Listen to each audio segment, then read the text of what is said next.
श्री वृंदावन बिहारी लाल की जय। हमारे धर्म शास्त्रों में बुखार उतारने के लिए बहुत ही सुंदर स्तुति का वर्णन किया गया है। जब हम भागवत महापुराण को श्रवण करते हैं या पाठ करते हैं तो उसमें दशम स्कंध में बहुत ही सुंदर एक स्तुति है, जहां पर स्वयं ज्वर ने भगवान श्री कृष्ण का वंदन किया है, उन्हें प्रणाम किया है। इस स्तुति का पाठ करने से, श्रवण करने से कैसा भी बुखार क्यों ना हो, जो श्रद्धा से, विश्वास से इसका पाठ करेंगे वे स्वयं इसका चमत्कार अनुभव करेंगे।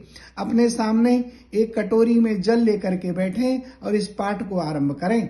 ज्वर ने कहा, हे प्रभु, आपकी शक्ति अनंत है, आप ब्रह्मादि ईश्वरों के भी परम महेश्वर हैं, आप सबके आत्मा और सर्वस्वरूप हैं, आप अद्वितीय और केवल ज्ञान स्वरूप हैं। संसार की उत्पत्ति, स्थिति और संहार के कारण आप ही हैं। श्रुतियों के द्वारा आपका ही वर्णन और अनुमान किया जाता है।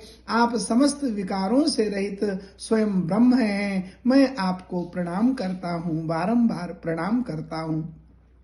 काल दैव कर्म जीव स्वभाव, सूक्ष्म भूत शरीर, सूत्रात्मा प्राण अहंकार और 11 इंद्रियां और पंचभूत, इन सब का समूह लिंग शरीर और बीजांकुर न्याय के अनुसार उससे कर्म और कर्म से फिर लिंग शरीर की उत्पत्ति, यह सब आपकी ही तो माया है। हे प्रभु, आप माया के निषेध की परम अवधि हैं। मैं आपकी शरण ग्रहण करता हूँ। हे प्रभु, आप अपनी लीला से अनेक रूप धारण कर लेते हैं। देवता, साधु तथा लोक मर्यादाओं का पालन पोषण करते हैं। साथ ही उन्मार्गगामी और हिंसक असुरों का आप संहार करते हैं। आपका यह अवतार पृथ्वी का भार उतारने के लिए ही हुआ है। हे प्रभु, आपके शांत, उग्र और अत्यंत भयानक दुस्सह तेज ज्वर से मैं अत्यंत संतप्त हो रहा हूँ।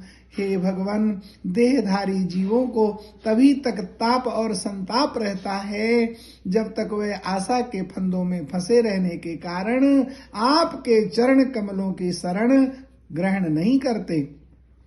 जब ऐसी स्तुति ज्वर ने की, भगवान कृष्ण गदगद हो गए, ठाकुर जी प्रसन्न हो गए और कन्हैया ने, श्री कृष्ण ने कहा, हे त्रिशिरा, मैं तुम पर प्रसन्न हूँ। अब तुम मेरे ज्वर से निर्भय हो जाओ। संसार में जो कोई हम दोनों के संवाद का स्मरण करेगा उसे तुमसे कोई भय नहीं रहेगा। भगवान श्री कृष्ण के इस प्रकार कहने पर वह माहेश्वर ज्वर जो भगवान शंकर के द्वारा छोड़ा गया था, वह भगवान कृष्ण को प्रणाम करके चला गया।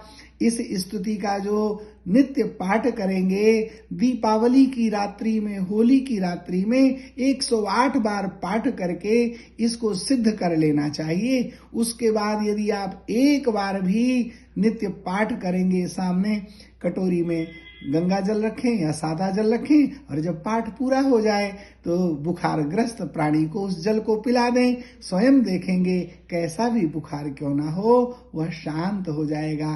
धीरे धीरे धीरे भगवान की कृपा होगी, लेकिन यह तभी संभव है जब भगवान में पूर्ण आस्था और विश्वास होगा। जय श्री कृष्ण।